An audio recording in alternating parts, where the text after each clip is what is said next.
a wolf. It's a man. Nope. It's Killerfang. Oh! What is up, guys? In this video, we're gonna clear supermarket map with Killerfang's Loadout. The link of that will be in the description below with details of how it's used and why it's used the way I use it. This setup may vary on how you play, so that being said, let's begin. Now, the first thing you need to do is sneak attack Georgie to reduce infection rate. The other two zombies will be alerted, so that's why we're going for Georgie first to avoid getting hit by him more than necessary. You have an option to kill this next group or skip it. Be careful not to aggro the burning Georgie. Reason is you want to deal as much damage to him with cheapest ranged weapon and only get hit by him by 3 times maximum. You may combine Hit-and-Stepback Technique to reduce more damage taken.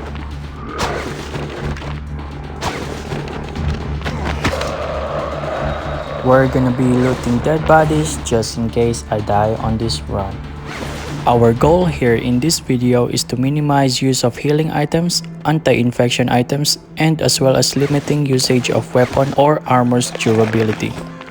Now on this area, use caution because one zombie spotting you will alert his nearby allies just like the first group we dealt with. There are actually 8 groups total that link together when alerting one of them. That being said, these 3 right here are not one of the groups I mentioned. The third group has Marv, Infectious Austin, and Anormby. You want to get rid of Marv first because his hits are heavy, especially when you're not wearing proper armor. You can actually clear this map with no armor, but like I always say, a stack of steak or jerky is key to surviving naked. Now, for this upcoming part, a small horde will rush at you, so don't be surprised. Just deal with the Normby first that is behind your back so that you don't get stuck.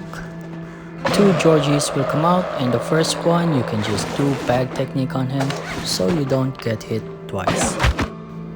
Now for this part, make sure you lure Georgie alone to avoid targeting other zombies. If you don't, Georgie gets to hit you a couple of times just like now.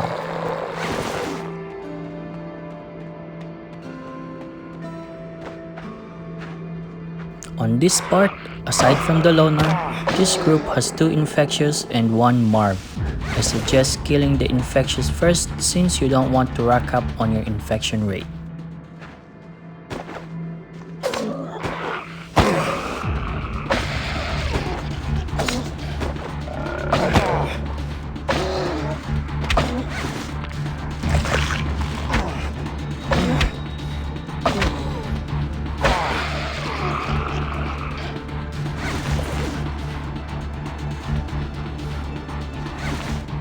And make sure you grab the gas tank in this bin since we will be using that for blowing up the basement door later.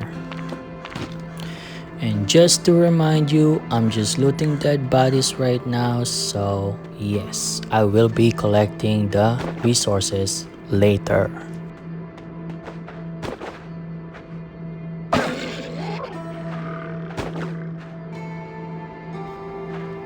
The infectious zombie is facing towards us, so skip him for now. Let's deal with this Georgie first, then Bob.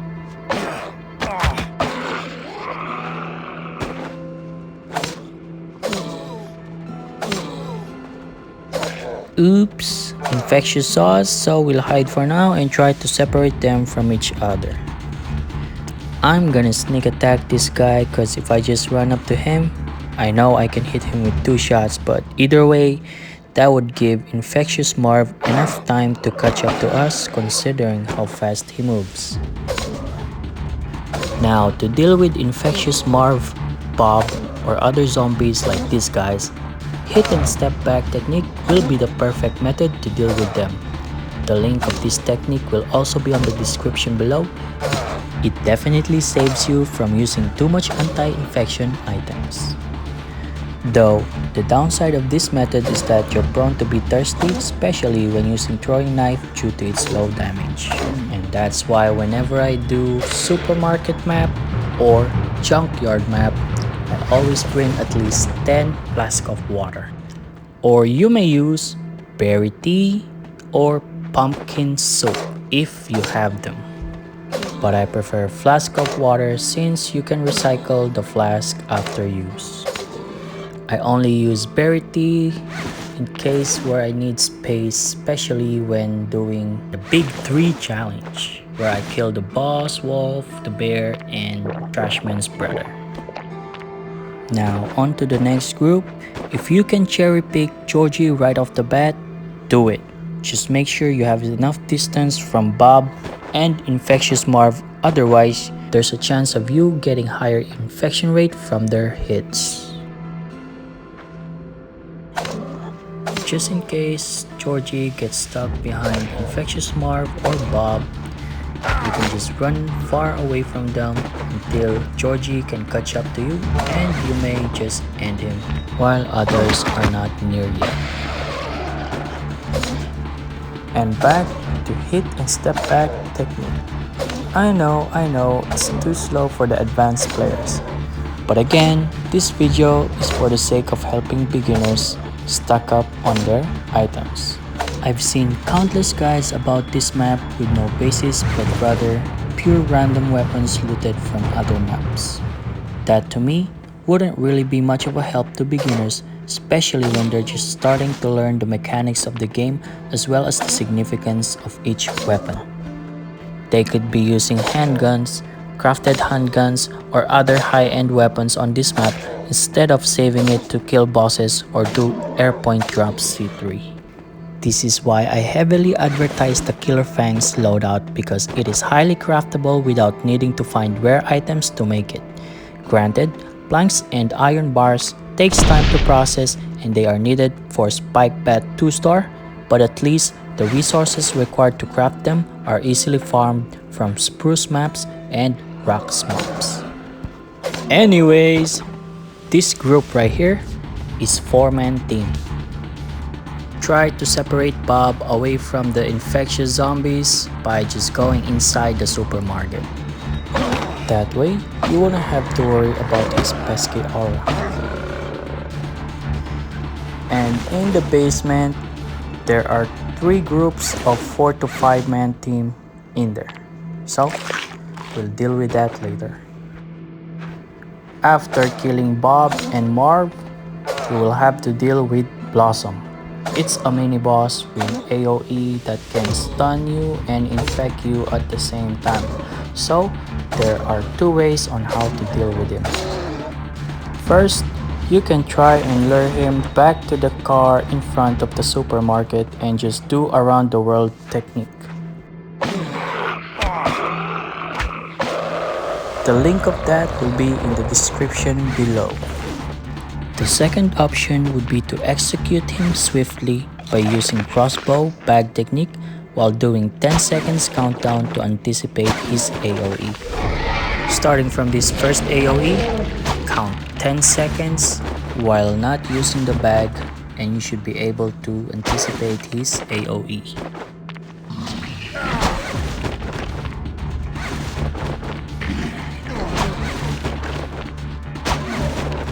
Once you master the timing and distance of doing this, you can actually avoid being hit by him 100% guaranteed. Link of this vid will be in the description below. Now you may have noticed I didn't bring any anti-infection item. Reason is, this brown box right here contains 2 first aid kits. This would be very helpful for those who have bags that are still medium size or even small size. More space means less energy consumption transferring the loots back to your base. And finally, this is the last enemy you would be using your crossbow for. You have the option to leave your crossbow at the entrance on one of the chests, or you can still bring it with you just in case you ran into trouble in the basement. In the basement, we will mostly use hit-and-step-back technique. Now you have the option to cherry pick this guy, or you can just keep using the hit-and-step-back technique. Either way, this would not alert the other guy, but be careful on this next group since this one is 4-man team. Normally, I just try to get rid of the infectious zombies first before dealing with the mobs. Just like the first floor, there are 3 groups total that are either 4 or 5-man team in the basement area. So be very cautious on who you hit first and calculate your moves. One mistake and you will end up getting ganged on.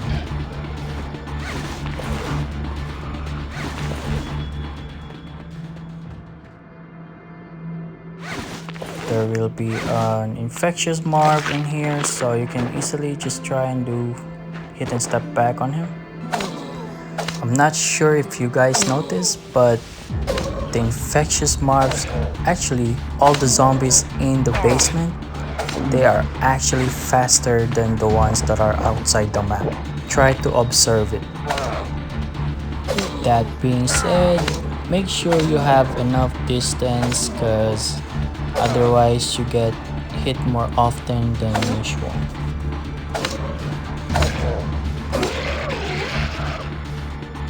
Now for this upcoming group, these are actually 5-man team. So when you alert one, they're actually gonna come after you. It takes a while to kill infectious Marv to the point that you'll be back to the entrance of the basement. But don't panic, because you can easily evade him, and if done correctly, you won't even take a damage.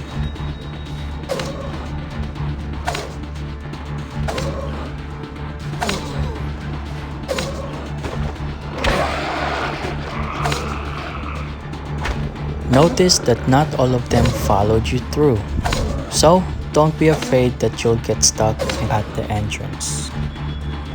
Now, if you may, check my infection rate. Amazing, right?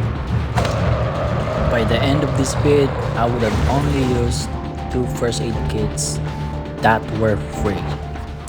Sneak attack this guy so you don't have to alert Bob, and you can deal extra sneak attack damage with throwing knife.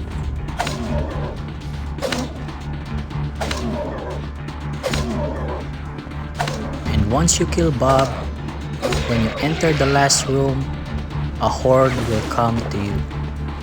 So make sure you don't go inside fully, but rather time it correctly and run around the horde.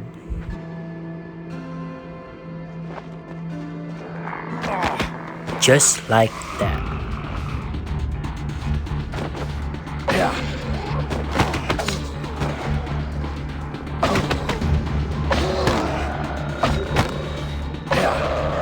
Easy enough.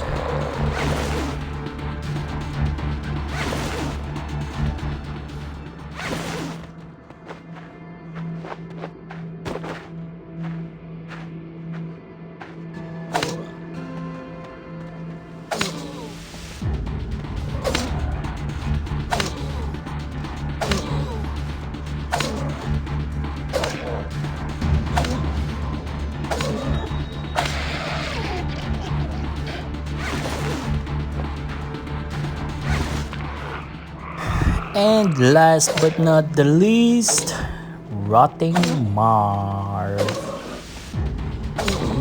This guy, man, this guy takes hella time to kill with throwing knife. I mean, damn, it even takes the whole place before you can drain him from his health.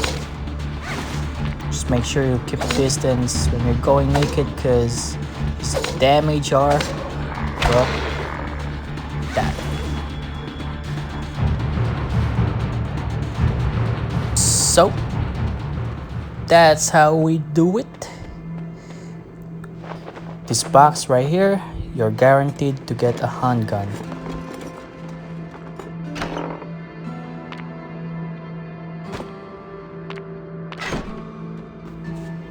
These two cabinets usually give weapon or armor, while the box on the next room usually gives you a dog treat or nail guns or other armor stuff.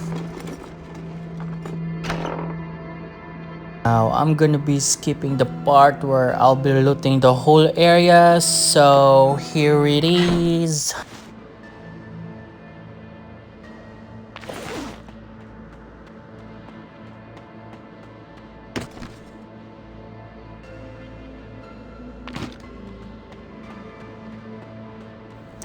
Not bad, eh? Well, I hope you guys find this video useful. As always, thank you for watching. Like and subscribe. Peace.